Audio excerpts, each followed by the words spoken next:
Hey, what's up everyone? Valor here, and I'm going to be giving my raw thoughts again like I did last time with the CBR video, but this time I'm going to be talking about something different. In this one, I'm going to be talking about what I think about the Jujutsu Kaisen manga, my thoughts on the characters and everything like that, and whether you should actually read the manga. And I think you should. I think the Jujutsu Kaisen manga is honestly one of the better series to release from the new gen. I think it has the potential to become as popular as Naruto or to become as popular as Bleach. I really do think it's that good of a series. I think the characters like Yuji, I think Yuji is one of the best main characters of New Gen. I think he's very well developed. I think he's got a great design, and I think his powers are interesting. I think everything about him is just a very solid character. Meanwhile, villains of the series like Geto and Jogo and the Disaster Curses, they're all interesting in their own ways as well. Geto's story is pretty compelling to read, and it's really interesting to see how he develops from this kind of character to this kind of character. I think it's really interesting to see this development and how this character changed. But these aren't just the characters, these are the first ones that came to my mind. People like Gojo, for example, one of the most popular characters within the series, is honestly one of the best teachers to Yuji, and I think their relationship is pretty interesting to see unfold on the manga and on these different panels. I think the story overall is one of the better new gens. If we compare it to something Dragon Ball, for instance, Dragon Ball just compels in comparison to Jujutsu Kaisen story. We see these different arcs like the Goodwill arc and the Shibuya incident, and these things we see the natural progression of these characters and how they change from the start of the arc to the end of the arc. For instance, Yuji before the Goodwill arc was unable to control his emotions, and he was quite quick to anger, whereas after he meets Todo and they form a bond, we see that Yuji comes to grow a lot stronger, and he comes to accept these emotions and develop as a character. And I think that's really interesting to see unfold, and I think that's great to see how these characters actually progress forward. One of my favorite parts about the entire manga actually is its art style. I love Jujutsu Kaisen's art style. I think it's one of the best that I've actually seen in a while. Like when Gojo fights Jogo, right? We just see this amazing artwork of these domain expansions. We just see this amazing artwork of a coffin of the Iron Mountain as Jogo pulls out his domain expansion and the entire map just changes, and we see this amazing artwork.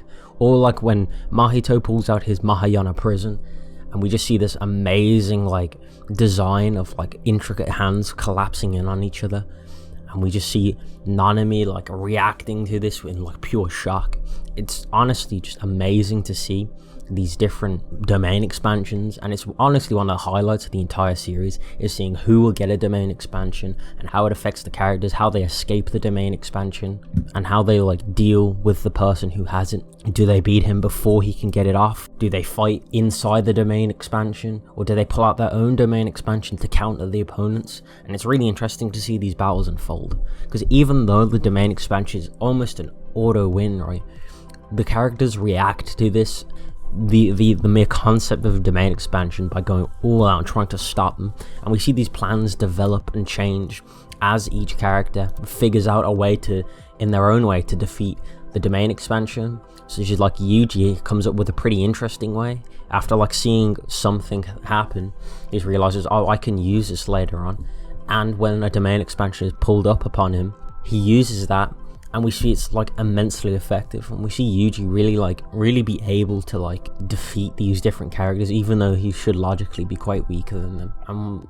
Just the designs of these different characters, Jogo's design is amazing, Mahito's design is really interesting, Hanami's design is crazy, and even the random characters the Cursed Wombs. The Cursed Wombs have a very interesting design, and I think they look incredible, especially when Megumi is fighting the second Cursed Womb.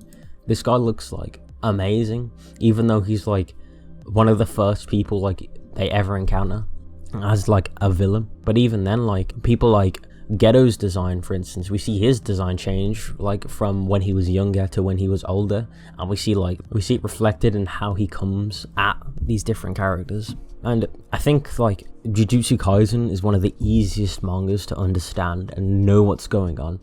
For me, I actually had this kind of like problem with Jujutsu Kaisen. When I first read it, I wasn't all too interested in it, I won't lie. But upon my second read through, I really came to like Jujutsu Kaisen. I thought, yeah, this is probably one of the best mangas I've read, like one of the best shonen I've read in quite a while. And I think that's honestly crazy how like just reading it casually is like, yeah, it's really good, but once you like actually like really like read it and understand what's actually happening, Jujutsu Kaisen is an amazing manga. I think it really captivates like an audience, and it really knows how to push this enjoyment onto its audience. It knows how to really grasp their attention. I think one of the best ways they do that is through its power system. The grading system of shamans is so easy to understand, and it's conveyed so simply to the audience that it's just an instant grasp, that people just know what's going on. Like, oh, grade 1's better than grade 2, yeah, I got you. All understandable. And Jujutsu Kaisen's really good at that. It's really good at explaining its concepts. It's really good at explaining domain expansion, explaining cursed energy, explaining these different cursed weapons, explaining why someone with no cursed energy like Toji is so strong. And this all loops back into itself, and we see like even in the prequel, right? The prequel isn't in the main story, but if you find it and read it, even though you didn't need that context when it's added is so enjoyable, because it adds so much to the story, and it really helps develop even like these sub characters. Like Yuta, for instance, only exists within the prequel except for like one chapter in the main story, but Yuta's like a very well developed character, and a very liked character. I think he's probably one of the better developed characters within the series. Even though he's like only in 4 chapters, he's honestly a really captivating character for that arc, and really comes into his own within that prequel. And that's the main thing I can highlight for Jujutsu Kaisen. The best thing about Jujutsu Kaisen is how enjoyable it is. It is so enjoyable. There is not a moment in this entire manga where I'm thinking, okay, just hurry up, just hurry up. Every single page, every single panel is so just interesting to read, and it's interesting to see how these different characters interact, like, and why they interact like that. Why does Nanami act like this? Well, Nanami acts like this because of this. Why is Mahito like this? Well, Mahito is like this because of that. Oh, wow, Mahito interacts with Jogo like this, and why is Jogo like that? Well, Jogo's like this because of this. And that's the best part. And at no point is Jujutsu Kaisen ever really boring. Every single fight is just so well explained, and seeing these different abilities interact, seeing how Gojo's Infinity works against Toji's cursed weapons, seeing how the Divergent Fist works against Hanami's abilities. It's honestly like just amazing to see these different fights go down and how they play out. And even small fights like when Nobara fights that random curse, even that is just so well explained and just interesting to read. Even though it's just a random curse, it's just interesting to read how she deals with that curse and her abilities in that moment. And seeing these different characters improve those abilities and gain new ones and get slowly better and better is amazing.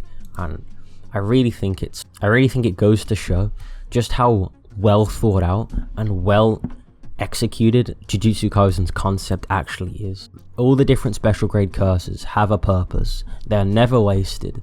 Whether it be Grasshopper showing how Yuji developed, or how the second womb pushes Megami to unlock new powers, or how Essa, for instance, shows the connection between Nobara and Yuji when they execute their own like combination attack.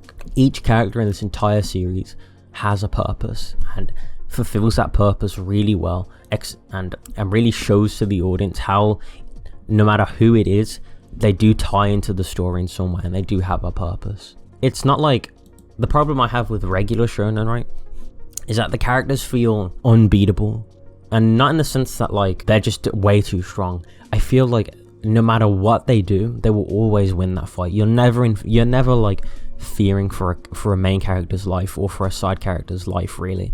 They're always just like, if they're tied to the main character, they're probably gonna win. But in Jujutsu Kaisen, the threat of death is always there. Even in like the most recent fight with Yuji, he's contemplating like, yeah, I might have to die for this. I don't need to be the one to fulfill this objective. All I have to do is beat this guy. You can genuinely feel that like he might really die here. And that's also like an amazing thing about Jujutsu Kaisen, is it keeps you on your edge. It keeps you on the edge of your seat the entire time. At no point are you just thinking, yeah, this guy's just not gonna lose, unless it's Gojo, of course. But Gojo is Gojo, and Gojo's an ultra Chad. Everyone in this series is under the threat of death. Even like these super strong people like Naobito, who's just like the head of the Zenin and is super strong, is like pushed by these different characters, and you feel, yeah, he could probably die here. And the second a character pulls out the domain expansion, you really feel that kick into overdrive. When you see a character get caught in the domain expansion, you're very on the edge of your seat. You're like, wow, how is he going to survive this? How is he going to get out of this? The perfect example of this, right, is when Mahito captures Nanami in his domain expansion, right? This one scene has you on the edge, because Nanami at this point has been pretty developed. He's been given his backstory and he's been explained, and you come to like Nanami, right? He's like training Yuji, and he's like a really good guy. And then you see him get caught in the domain expansion, and your heart just drops. You just see Nanami give up. He's like, well, sometimes we just have to lose, and he gives up because he knows there is no way he can counter this domain expansion. And that is one of the best scenes, I think, in this, almost one of the best scenes in this entire manga, is just seeing this character be hit with this ability and just give up. He just fully understands, okay, I've lost now.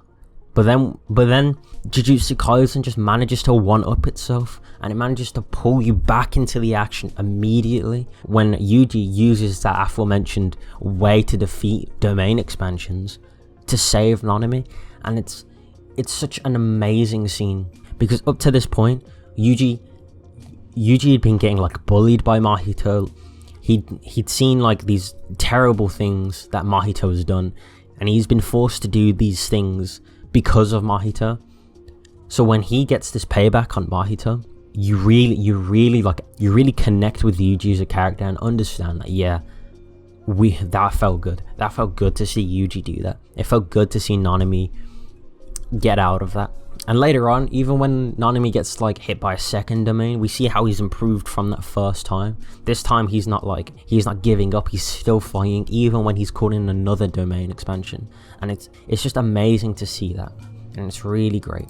I think all of this combined with its characters like Yuji, Geto, Gojo, Megumi, Toji, its story that really captivates you, really pushes you forward to each new chapter, and really makes you want to see the next page.